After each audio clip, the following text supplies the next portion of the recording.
What's up, everybody? Take Flight Garage. We're back with the 944. Truth be told, I was actually hoping to pull away from the car stuff and pull in some more of the airplane stuff, but, well, we've had a bit of a development here. I don't know if you guys can see that, but, yep. Fuel rail's cracked. And I never had this issue with the early car, and I think I might have an idea as to why the later cars have such an issue with the fuel rails cracking. And so I wanted to post this video because I actually don't hear anybody talking about it. There's a lot of forum posts on Renless and stuff, but I don't think anyone's mentioned it on YouTube as to why these rails might be cracking. So my theory is that when they moved the regulator on the early cars, the damper and the regulator are both back here. So there's no real stress, I should say, or forces acting on this bracket, as well as this jumper line and the way that they have this kind of wrapped around. So with the way that this is mounted and the vibrations from the engine, I have to imagine that over 20 or 30 years, not only with heat expansion and contraction, but with the vibrations of the engine and the injectors, it's basically like ringing a bell with two pendulums on either side. And so I think that that action right there is what might ultimately cause these fuel rails to fail and fail so often. So I just got off the phone with Porsche today. Their replacement fuel rail is like over $1,000. So if you're stuck in this predicament, there's a couple ways to go. Now, I know there are some aftermarket rails out there.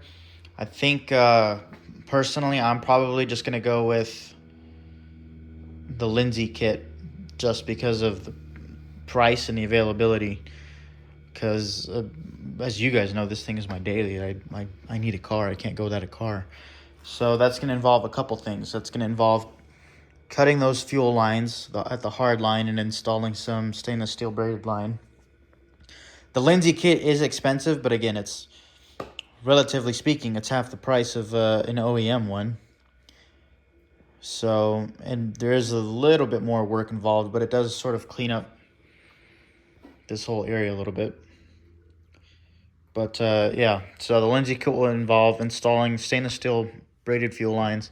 The one thing that I really like about the Lindsay kit is that it will eliminate the Bosch damper. And that's another thing that I don't think anyone talks about.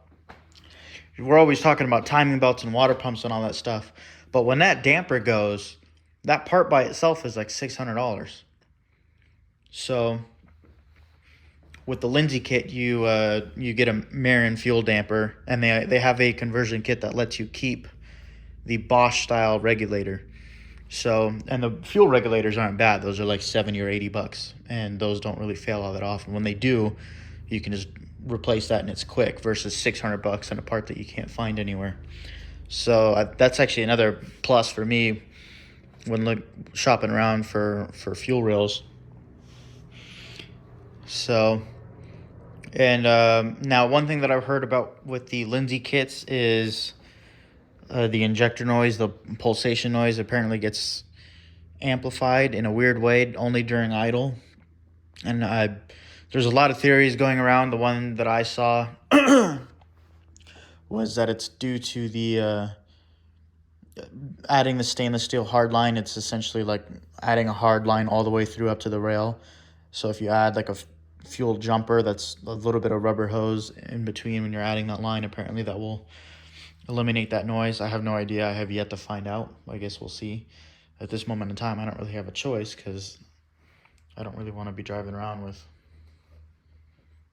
fuel leaking. But yeah, fuel rails. Apparently that's another issue.